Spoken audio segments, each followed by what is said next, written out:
Nick Ferrari at breakfast on LBC. Call 0345 6060 973. 9 minutes before 8 is the time. We'll come back to our conversation about the migrant crisis, the headline that says it could be the one that topples Boris, and also your views, of course, these allegations of sleaze. Let's get some input on all of that from Oliver Dowden, who's called Conservative MP and chairman of the Conservative Party, in receipt of today's hospital pass, and coming around various recording radio and TV studios. It's not a hospital pass, Nick. It's a joy to talk to you every so often. It's good to see you, Chairman. It's good to have you on. How sleaze-ridden is your party and the government? Good morning. Good morning. The government is not sleaze-ridden. The government is actually focused with getting on with the job, and you saw that with the big progress we made in Glasgow, and you'll see that later today with further announcements on the booster programme from the Joint Committee on Vaccines, how we protect ourselves through the autumn and winter. I speak to the Prime Minister pretty much every day as party chairman, and I can assure you that's where his focus is. Can you honestly use the words big progress in Glasgow? Progress I'll allow, but big progress, Chairman? Yes, I think you can say there's big progress. Clearly, we didn't achieve all that we wanted to do, but I'll just give you a couple of things that give me confidence in saying that. First of all, if you go back to before Paris, the Paris Accords, we're on course for 4% global warming. 3% after Paris, now 2% after Glasgow. That's putting us on the right trajectory. Secondly, if you look, for example, say on deforestation, we're now at a position where 90% of the world's forests will be covered by a commitment to end deforestation by 2030. We've got coal on the agenda for the first time. So those are really big and important steps. Why then, and without doubt the man had put in a hell of a shift, why did Alok Sharma appear emotional towards the end and admitted he didn't quite get where he wanted to get? Well, in international negotiations, it's very frustrating that you don't manage to achieve all you want to do. You go up and down, and clearly he was frustrated, as the government was, that we didn't get to that commitment to phase out coal. It was phased down. But if you look across the spectrum, whether that's on each of the Prime Minister's tests, or the cars, the trees, coal and so on, we made a really important progress. And helps us to get to that point where we secure our planet for our children and grandchildren, indeed our grandchildren's grandchildren. That's how important this stuff is. You mentioned you speak to the Prime Minister, as you would as chairman of the Conservative Party, probably on a daily, if not more often than each day. What level of contrition has he shown for the way the so-called Owen Paterson affair was handled? Well, I think the Prime Minister has been pretty clear. He said, we've made mistakes and we regret those mistakes. But what I think people want to hear, and I don't want to speak for your viewers, they can make and listeners, they can make their own minds up. But most people I talk to want the government to actually be focused with getting on with the job, and that is exactly what we're doing. But how can it, quotes, get on with the job, Chairman, when it is mired in a fresh set of headlines? For instance, it's your colleague Jacob Rees-Mogg now, who Labour suggests we need an inquiry into the fact that he failed to declare £6 million in loans from a firm that he owns. It goes on and on.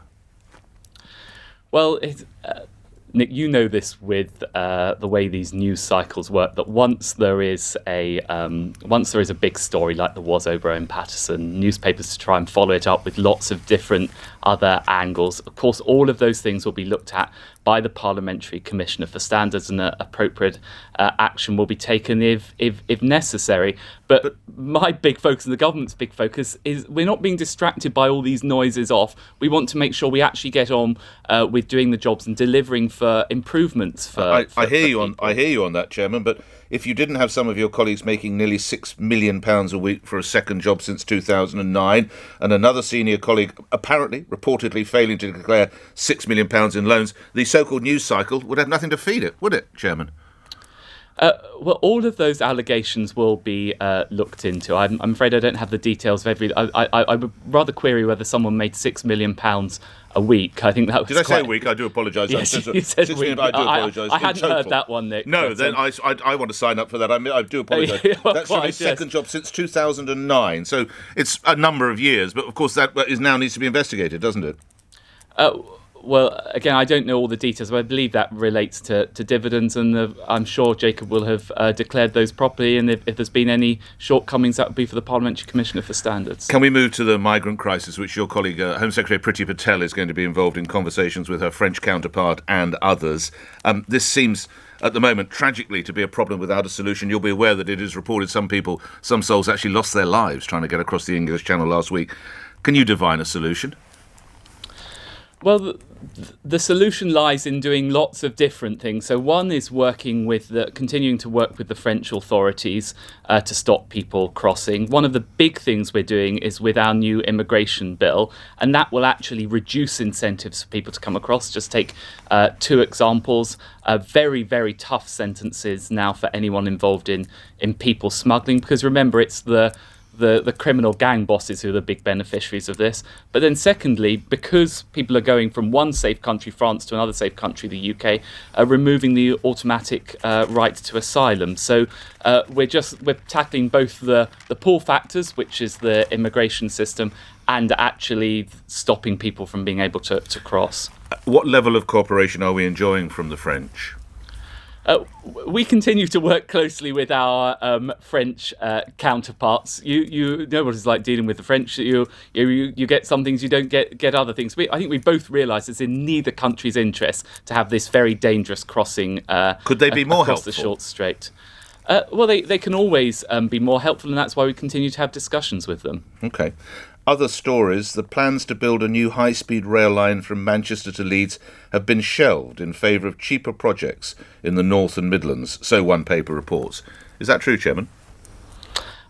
Well, I believe there is going to be an announcement later this week on our national rail programme. The overall approach we're taking is making sure that in those parts of the north of England that don't have such strong transport links as you have in the south, we're improving those. And actually, we had a whole cabinet last week on Thursday on exactly this point about how we level up all parts of the United Kingdom, and it's absolutely crucial. People should be able to move between those northern conurbations in the same way you can do in the south. But the exact details of the announcement will be for later this week. Okay, just coming back lastly to a couple of polls, and I know you're going to say that you're busy getting on with the job, and the main poll will be as and when the next election. But the party has actually fallen behind Labour for the first time, I think, this year. That is down to these allegations of sleaze, isn't it?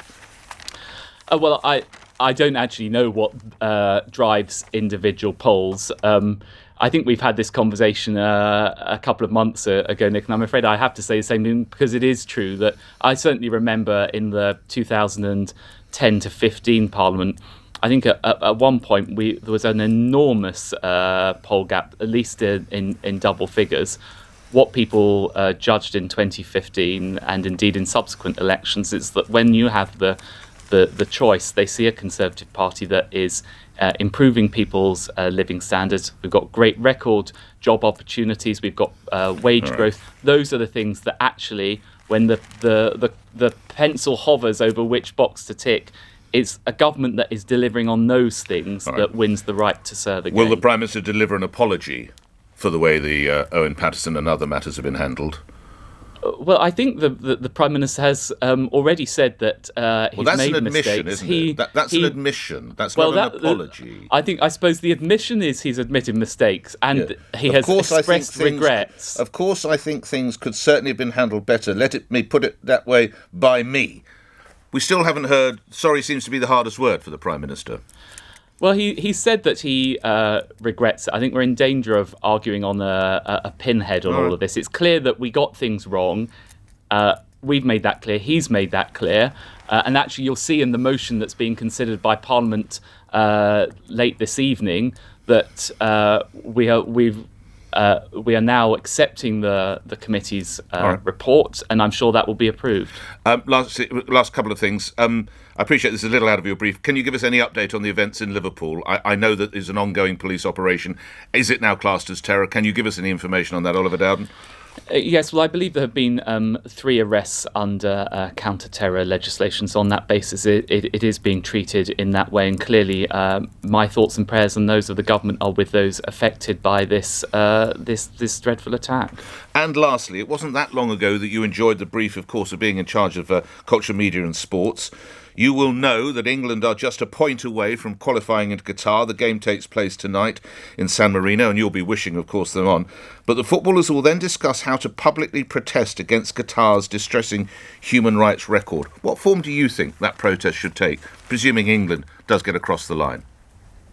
Well, I very much hope England gets across the line. I think we can't beat San Marino, pretty honestly, disappointed if they don't get across the line. They'd be the Conservative Party of world football, wouldn't they? They couldn't beat that. But anyway, do go on. No, don't tempt me down that analogy. I have to be completely honest with you. I don't know what. I'm no longer cultured. I don't know what form that protest is going to take. That's a matter for them. But you would be in support of it. Of course, we want to take football to Qatar. We want to have a tremendously successful tournament. But we also need to let them know that their record on human rights needs to be addressed. Mr. Dowden. Well, the government doesn't flinch from raising human rights issues, and we raise human rights issues with Qatar, but we also have a lot of cooperation with Qatar as well. There is an important relationship that we enjoy in the Middle East with them. But if they take the knee, they could surely do something else. Couldn't they wear something on their shirt or whatever it might be? I don't know. Well, that's up to them. Oliver Dowden, thank you, Chairman of the Conservative Party, appearing here on LBC. We're at 1 minute after 8. News is next.